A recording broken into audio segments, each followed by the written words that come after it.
So the first plenary today is going to be presented by Dr. William Hogg on the past, present, and future of practice facilitation. Dr. Hogg is a family physician and professor in the Department of Family Medicine at the University of Ottawa. He is the senior research advisor at the C.T. Lamont Primary Healthcare Research Center and at the Elizabeth Rouillet Research Institute, and a scientist at the Institute for Clinical Evaluative Sciences.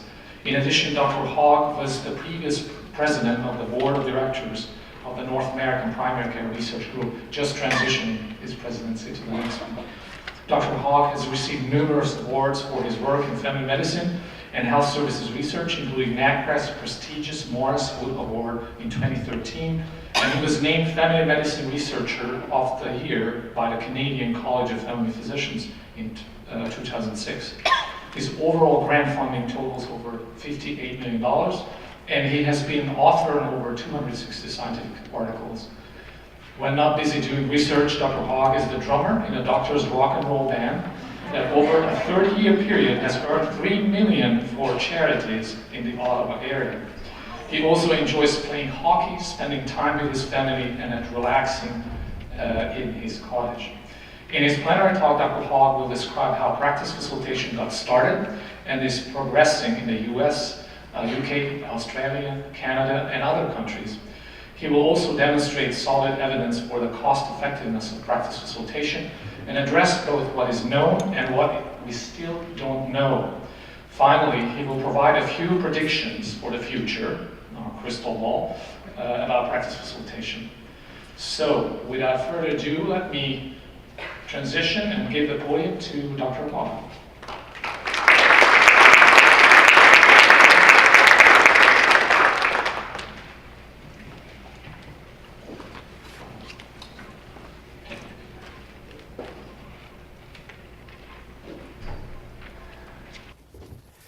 Thank you very much, Zsolt. Especially thank you for that very generous welcome to the Canadians in the group. I don't think I've actually ever had somebody in a different country welcome us in French. So I do want to reassure everyone in the audience that although there's 9% of us from Canada, we seem like a bit of a vanguard. We're not going to take over. We tried that 350 years ago, and I believe the reason Louisville is called Louisville is that it's named after the King of France, when Canadians, well, I suppose we weren't exactly Canadians at that point, were making our way down the Ohio River, eventually to New Orleans. But we retreated, and we've been good neighbors ever since.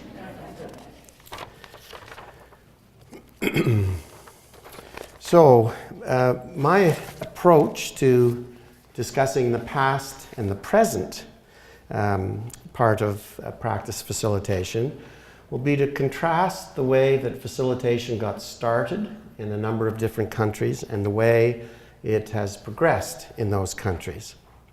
And as Zsolt mentioned, I'm going to speak about some of the evidence for practice facilitation. I think it's interesting in that in different countries, evidence was required, in some not, in some more. So in that context, I'll be looking at that, and then I will try to look forward and consider what might be waiting for us in the future.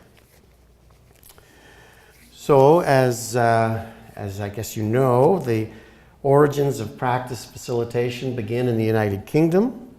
They can be traced back to the Oxford Prevention of Heart Attack and Stroke project in England in 1982.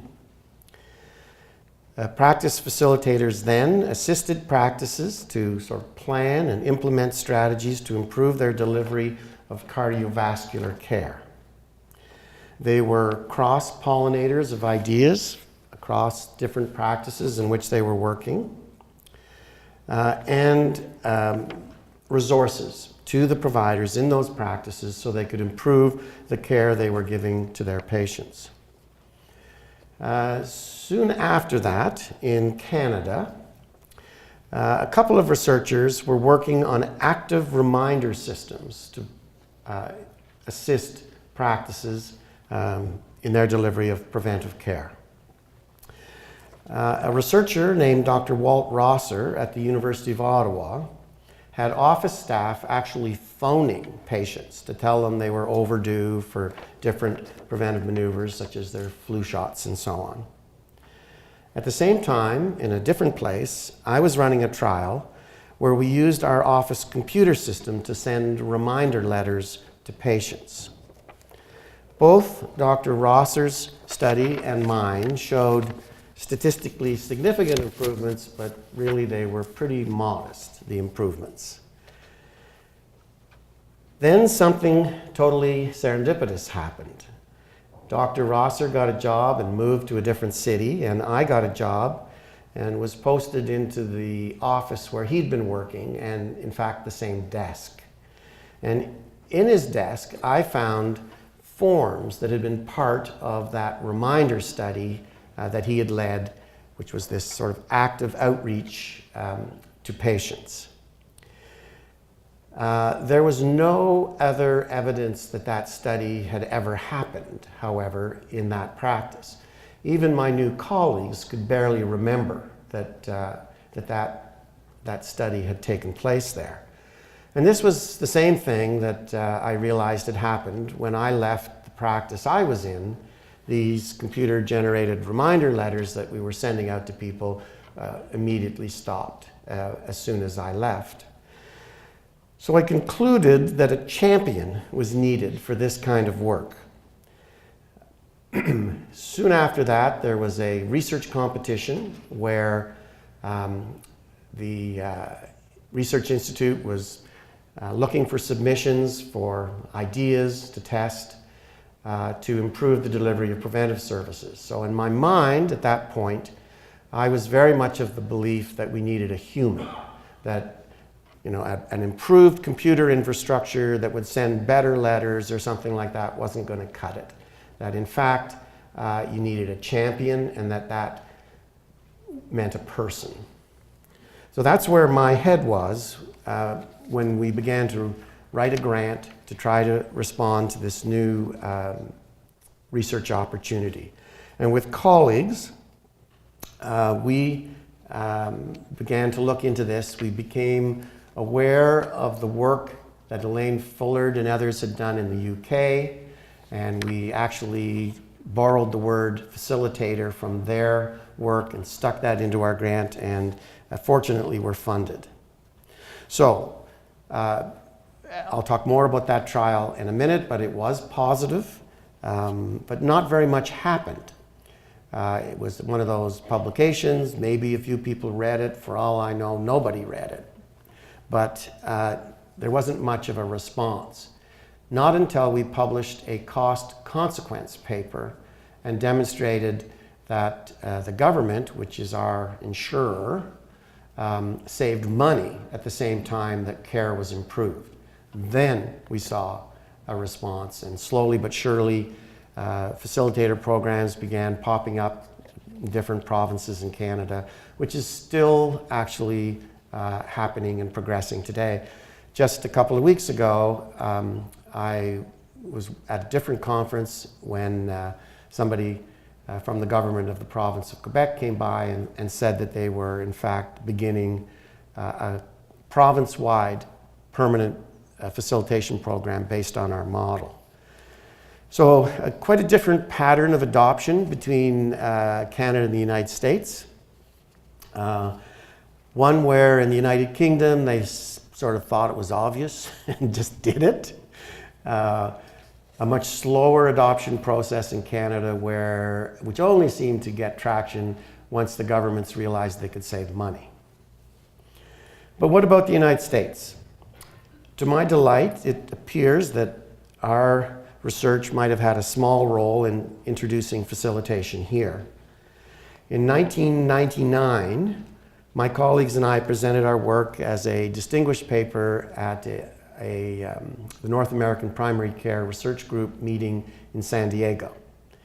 And Dr. Jim Mould was in the audience, And he picked up on our idea, gathered some colleagues with him, and I must say improved on it, and introduced it into a serious way here in the United States. Despite the sometimes opposition to the Affordable Care Act, that act has definitely assisted the championing and progression of facilitation here in the United States. So, I guess I want to emphasize again, with there being one healthcare system in the United Kingdom, they were able to adopt this, make it countrywide very, very quickly. The adoption in Canada was slower and required more evidence. The funding arrangement in the United States has also, I think, affected the adoption of facilitation here. It's been necessary for you to be very creative about how to fund your programs. And at least initially, this seemed largely to be through research grants, which I think prompted the often dual roles of facilitators working as people helping in practice-based research networks, but also at the same time facilitating better care in practices. So I actually think that this is brilliant, and that Canada should copy this aspect of what you've done, because it aligns perfectly with our efforts to encourage practice-based research networks, to increase accountability of providers, and to promote continuous quality improvement. I think that today, most of the innovation and the action in practice facilitation is in the United States. From an outsider's perspective, this speaks volumes about what is truly great about the United States of America. When you decide to do something, the scale and speed with which you mobilize is truly impressive. Well, let's talk about Australia. The story regarding the spread to Australia is similar. They have regional primary care organizations that initially were called divisions, now more recently called Medicare locals. The government actually funds these local organizations, which give a voice to primary care providers and help organize shared services across groups of around 100 or so family doctors. They set up permanent facilitation programs with these primary care organizations, and it spread nationally very quickly. So as you can see, the story is international. So I invite you to come with me to Canada. This is a picture of the Parliament buildings in Ottawa. I can assure you it doesn't look like that today. When I left, any standing water was freezing. So come with me to Ottawa, and let's spend the next few minutes talking about some of the research that happened, that I was involved with there with colleagues at the University of Ottawa. So I'm going to skim on the details of the research methodologies and instead focus mostly on what we learned. The context, of course, is quite different. In Canada, we have 13 different healthcare systems. We have a completely autonomous, separate healthcare system in each province and each territory. We have one for the military and one for Aboriginal Canadians living on reserves. They're all Medicare systems. The care is always paid through our tax system. So if I were to go to the emergency room, be admitted to hospital, see a doctor, my family doctor in his office, have blood tests, CT scan, have home care services, take an ambulance, need medications, all of this would be covered through our tax system and not cost me at that moment any money. This is true for every citizen, every landed immigrant, and every refugee in Canada. In effect, It's a covenant that the people of Canada have made with each other. Our Medicare system is hugely popular, and there is zero political will to change it. It's a government program. It's not seen as a business where organizations work to grow the market. Governments are motivated to try to improve the system, to improve care, but mostly they're interested in saving money because they see it as a service they're providing that costs them money.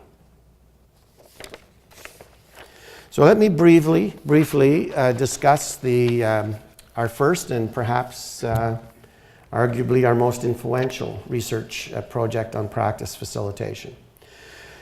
So it was 1995, just over 20 years ago, that we got the funding to do this project. And with Dr. Jacques Lemelin and Bruce Baskerville, we conducted a study with these objectives in Southern Ontario. So the plan was, from a list of 8 preventive measures, to assist the practices to deliver these services to a higher percentage of their patients. Procedures like mammograms or screening for hypertension. We also had a list of 4 inappropriate maneuvers, from chest x-rays in smokers to PSA testing in men over 50, where the practices were encouraged to do them less often. The intervention was 3 trained facilitators with 7 different strategies that they were to adapt to the needs of each practice. The research design was a randomized controlled trial. So we recruited, I think it was 44 practices, and randomly assigned a facilitator to half of them, and the others didn't get anything. The facilitators worked with the 52 physicians in the 22 practices that they were assigned to, which served an estimated population of over 90,000 people. This was our primary outcome measure. And this is the graph that tells the story that it worked. The green line represents the intervention practices. These are the practices that got the facilitation. The red line were the control practices. The red line didn't move, and the practices that benefited from the facilitators had a 13% absolute improvement in their delivery of these preventive services. So it was the whole practice that was being targeted, not just a few patients within the practice that we were targeting specifically. So it's like the tide raises all the boats. So the facilitators had clinical backgrounds, but they also had formal training in management. So typically they were nurses with an MHA or an MBA. The ratio of practices to facilitators was 7-to-1. The duration was 18 months, which was long enough for them to be able to develop relationships with the practices. The intervention was tailored, and the content area was preventive services. So we published this trial in the Canadian Medical Association Journal, and as I said, not much seemed to happen until we undertook a cost consequences analysis. And we did this from the perspective of the Ontario government, which after all is the insurer that pays for the bulk of these services. And this is how we did it. Most of the cost of the program was the salaries for the facilitators. They were very, very talented and expensive people. And, they had to drive and have cell phones and things like that. So there were costs to run the program. Because we increased the delivery of services, that costs the government money. Every time you give an extra flu shot or somebody gets an extra pap smear or that they wouldn't have otherwise gotten or something like that, there's costs involved with that, so we had to incorporate those. But because we provided those services, the government would save money because the cancer would be detected earlier and it would cost less to look after it over that person's lifetime. Or there'd be less hospitalizations, less people going to the emergency room with the flu. So there were savings because we provided more preventive services. And also because there were fewer inappropriate services provided, there were savings there as well. So we added all these up and we demonstrated that the government recovered all its costs in the same year that the program was underway and got a further 40% return on its investment. So better care for less money. And this combination of evidence of improved benefit while saving costs got everybody's attention, and then it started to grow from there. So I want to ask you to remember SARS.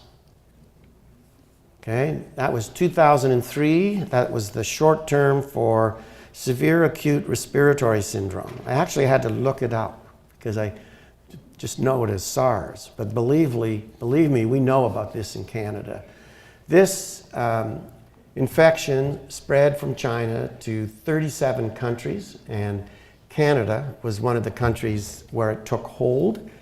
At one point in the World Health Organization put a travel advisory in place and recommended that no one go to Toronto.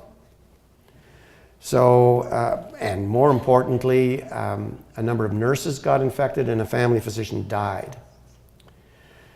So best practices for stopping the spread of respiratory infections in the office begins with placing signs in or near the waiting room, having reception staff give masks to patients if they have a cough or a fever, and instructing patients that have cough or fever to clean their hands with alcohol gel and to sit apart from other people in the waiting room. Chairs and tables patients might have contaminated in the waiting room and examining rooms should be cleaned with disinfectant wipes. And care providers and staff should protect themselves by wearing masks and washing their hands or cleaning them with alcohol gel. So we conducted a study where we used public health nurses as facilitators and demonstrated that we were quickly able to make dramatic improvements in practices following these best practices for infection control. From 2% to 50% of practices adhered to all aspects of these guidelines within weeks of benefiting from a facilitator. So these are two of the research projects we did that demonstrate the benefit, efficacy of facilitation. Of course, there were many other people elsewhere in the world also doing this. And this is a meta-analysis of the most rigorous trials that have been done with respect to facilitation. It's an update of the first meta-analysis that was in fact done by Jolt. This one was done by Baskerville et al., and it includes trials up to the year 2012. So it's called a forest plot, and that little dot right there on the bottom, the fact that it is to the right of the line is all the evidence anybody should need to say that facilitation is effective, that it works. Now, all of these are research trials, and there's a particular kind of attention that gets given during a research trial that maybe is not as clear in a program that is, a permanent, large program.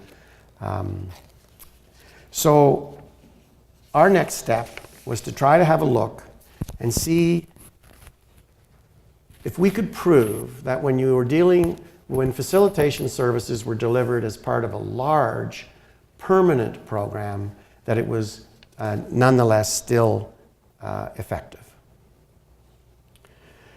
So this was the next program we undertook. We also, so this is huge. This was a 5-year program involving an entire area of all of southeastern Ontario. And at the same time, we gave the facilitators a much broader mandate for a much more complicated kind of change than improving the delivery of preventive services. So this was our goal. And this was our team. We used a step wedge design, which is a kind of randomized controlled trial, but ultimately everybody gets the intervention. So it has more of a programmatic feel to it. So we randomly selected districts within the region where we then recruited practices to participate. And the practices in the other districts that did not get the intervention initially got the intervention a year and a half or 2 years later. So they served as the control practices. And this allows multiple comparisons, which allows us to account for any general changes that might occur over time. We also had a sustainability phase where, for a year after the intervention, the facilitators continued to support the practices, albeit at a reduced rate. So I said this was a lot more ambitious. I mean, effectively, we were attacking arteriosclerosis, and there are a lot of different ways that shows up. One of them being heart attacks, strokes, but it's also the way people with end-stage kidney disease die and the way people with diabetes die. We were also targeting people who had risk factors for any of these diseases. So it was a broad effort that isn't, in fact, disease-specific. And this is the primary outcome for the study. And unfortunately, this is the result. There was no improvement. Why? I am almost sure that I understand why. And there are two potential candidates for this. And I think, while it was obviously disappointing to spend 5 years working on something that didn't show a positive benefit, there's something to be learned from this study. So what happened was early on, the funding got cut, which of course is something that happens with programs and doesn't happen with research studies usually. It was a bit of a dirty trick. Certainly we didn't see it coming. But we had two choices. We were either going to fold or we would continue, but the ratio of practices per facilitator would go up dramatically. So the facilitators each facilitator ended up having to work with 13 practices, plus eventually those that were in the sustainability phase. So a huge doubling or tripling of the dose response curve for facilitation. The second probable cause is that our target was too broad. We were trying to do too much all at the same time. So we overwhelmed that which is good and effective about facilitation. So where are we now? It seems to me that it's generally accepted that it is simply not good enough for insurers, government, or anybody, licensing authorities, to expect family physicians and their teams, the teams within which they work, to improve and change their patterns of practice without offering them some kind of assistance. I think we're there now. People, at least in Canada, have looked at alternatives to facilitation. We went through a phase where collaboratives were the rage. But I must insist that there's a particular use of that term, meaning practices would be brought together to share their efforts to improve their care. Of course, you had to pay them to get them to come, and it was very expensive. And they were able to demonstrate that any changes that were made were not sustained. So the problem there was that they didn't see collaboratives as a complement to facilitation. They saw it as a choice, an either or. And I think people have given up on that, and nobody's seeking to pursue collaboratives on their own anymore, at least in Canada. Then we went through a phase where we had lean management from Toyota, a production system that's very effective in the manufacturing of cars, but didn't work when we tried it in Canada in healthcare, at least in community practices. So attention now is turning back to facilitation, and the interest is in how to build and support effective programs. So we know that facilitation works, but that it doesn't work in every situation. You can overwhelm it. It seems to work best if there's a routine, a kind of fairly focused routine that can be changed. It works best if allied health professionals in the practices can take over some of the work that was previously done by physicians, or at least enable that work. It seems to have better effect on the non-physician team members. And programs clearly must avoid assigning too many practices to the facilitators. So I think the most pressing, outstanding research questions going forward include the question of sustainability. That last study that I shared with you, where we did not show an effect, was all built to show sustainability. But because we didn't have an effect, we clearly were no longer in a position to address sustainability. A lot of extra work for nothing, I must add. But research projects going forward, I think, should assume and restrict their vision, do something that we know works, and then prove, or at least examine the extent to which improvements in care are sustainable. So we tried that, but in fact, we weren't able to do it.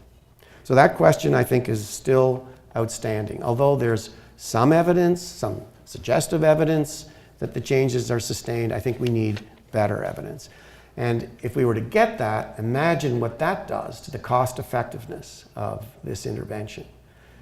In our case, the government would get all its money back, get 40% return in the first year, and then continue to collect 40% a year at no additional cost indefinitely. So, the second area that I think is really of interest is remote facilitation, or telefacilitation. I actually know of some work that was done but didn't end up getting published in this area that was very encouraging. In that work, the facilitators did travel to meet practices that were quite far away and remote and develop a relationship, but then once they had that relationship, they switched to Zoom or GoToMeetings and other kind of video systems, and by every report, it was effective. Okay, so the future. In fact, in Canada, quite often, there are enough facilitation programs going on that they're tripping over each other. So we need, it's insane to have two facilitators going to a practice, attempting to help that practice improve completely different content areas, address different content areas. What we need is a facilitation program where we keep the facilitator and change the content once in a while after that person has a relationship with the practice. This is how they do it in Australia, where they have these regional primary care organizations. It's clear that that reform is being adopted in Canada. There are now a couple of provinces that are bringing in those regional primary care organizations, and I predict that they will likely end up being the place for facilitation programs to live. Continuous quality improvement is a subject that is getting an increasing amount of attention in both Canada and the United States. Your Centers for Medicare and Medicaid already incentivize quality improvement. Practices that participate in an accredited registry program are paid at a higher rate when they see a patient that's covered by Medicare and Medicaid. The American Board of Family Medicine's Prime Registry being a great example. They use electronic health record data analytics systems to search through the practice's electronic health record and report back to the practitioners how well they are doing. The practitioners are then to reflect on this information, try to make changes, and watch over time to see if they're getting better. It's unlikely that they're going to get huge improvements unless they have an external, trained change management expert to help them.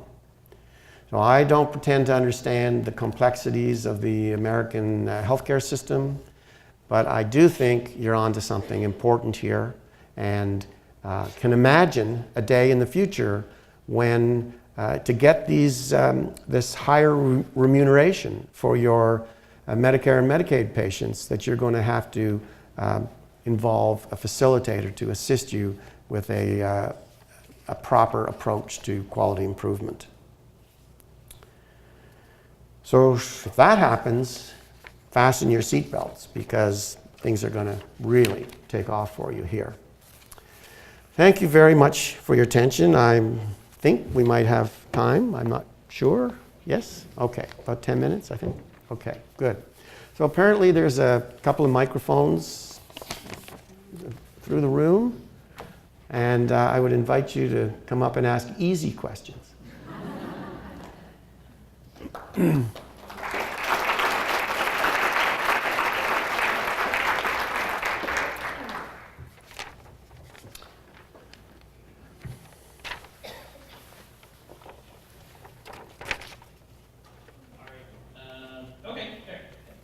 have a question regarding your original study that you showed the run chart for, where the practice facilitation had such a significant impact.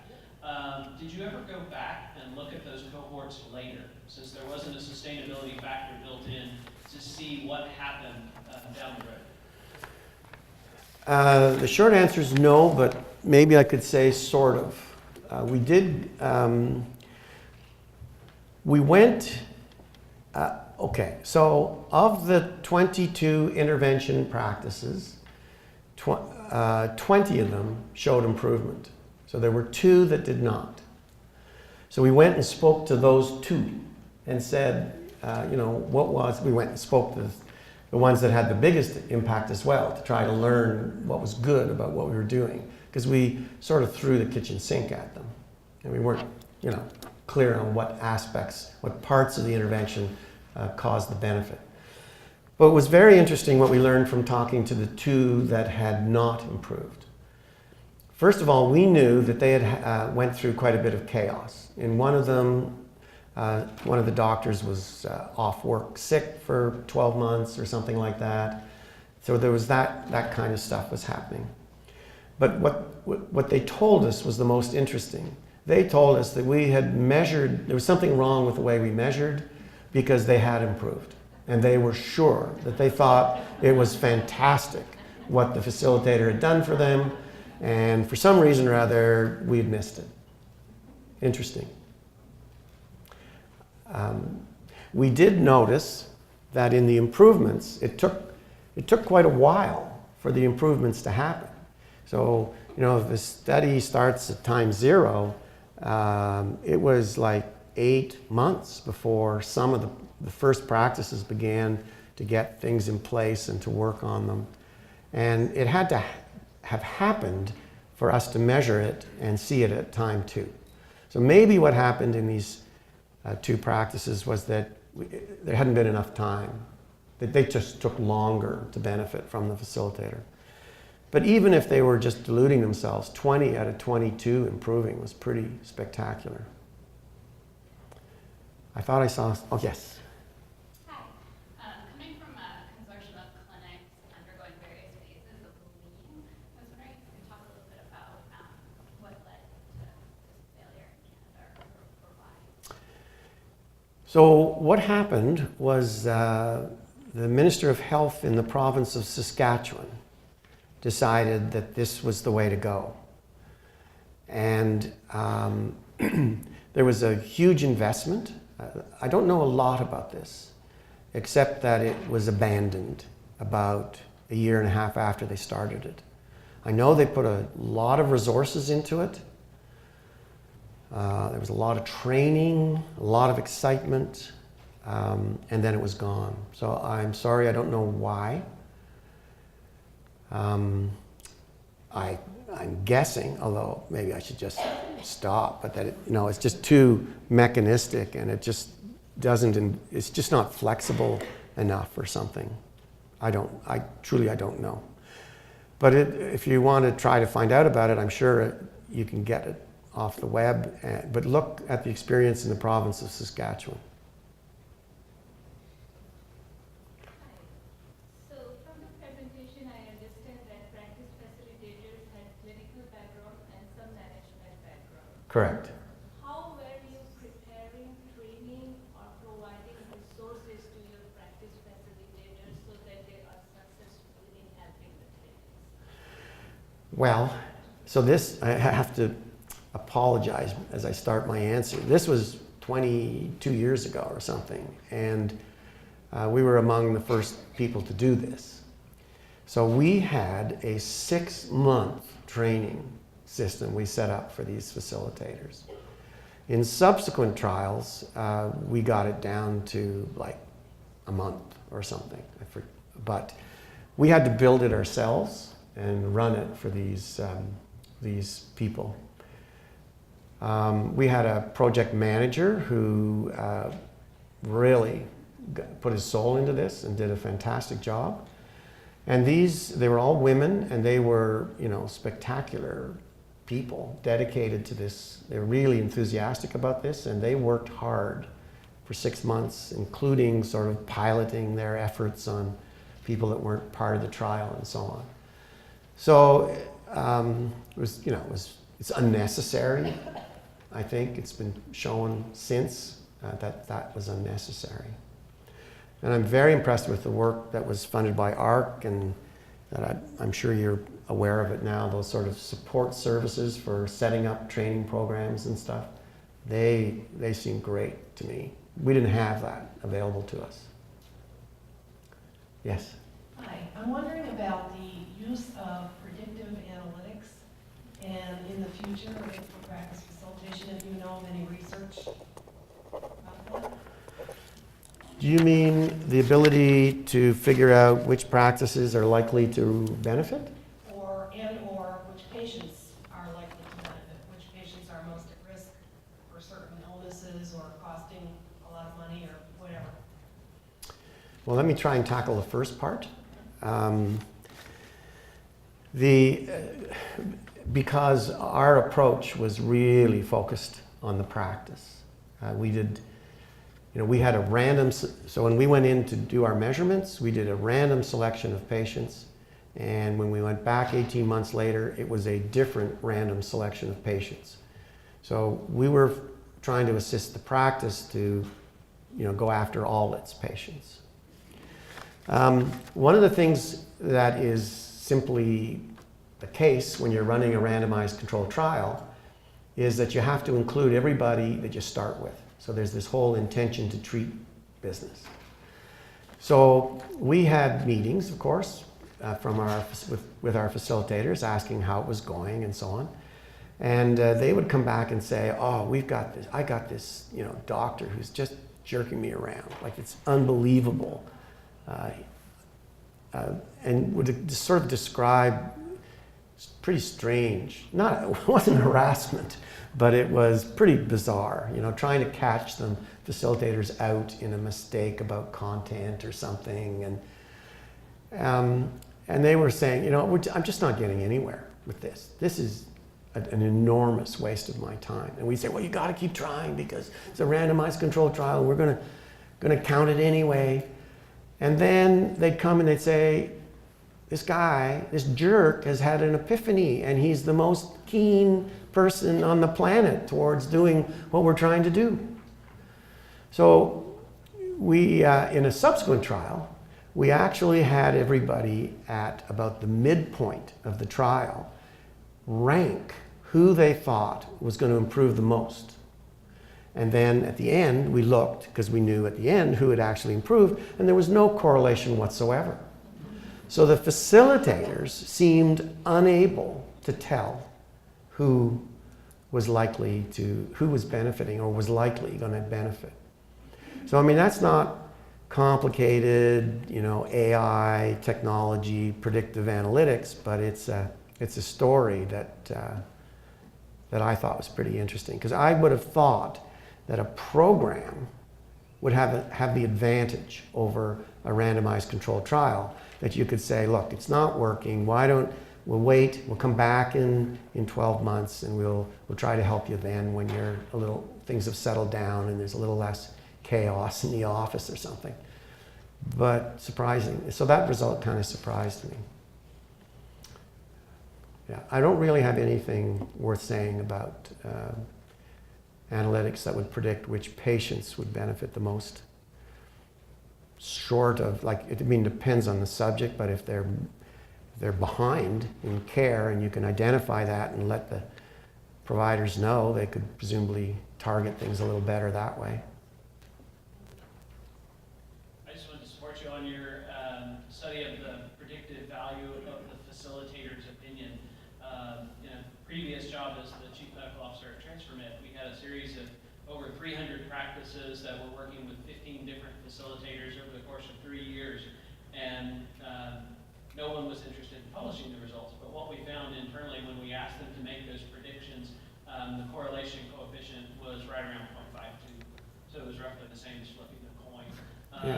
And these were really good practice facilitators. Just the ability to identify who was actually going to get better and who wasn't. Ironically, when we did a lot more in-depth analysis, what we found was that the prediction about them improving was highly related to their compliance with what the practice facilitator told them to do. So if they were compliant and would do what I asked them, I thought they were going to get better. If they argued with me a lot, I thought they were not going to get better, but frequently they would actually get better. Yeah. They just had an argumentative style. Yeah. So I wanted to share that because that was great.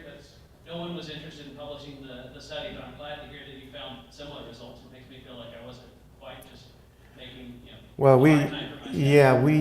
we couldn't publish it because we didn't have enough. And you know, it was just a small number of practices and an even smaller number of facilitators. So there were issues around the power and all that kind of stuff. But Sure. yeah. And then the other thing that I wanted to comment on, and I didn't see anybody from Medicare on the attendee list, so I'll only get in mild trouble for releasing information. Yeah, where are you working tomorrow? That's a good question. I may be looking. One of the questions that Medicare has specifically is around that practice facilitator number, trying to get the return on investment of the ratio of facilitators to practices.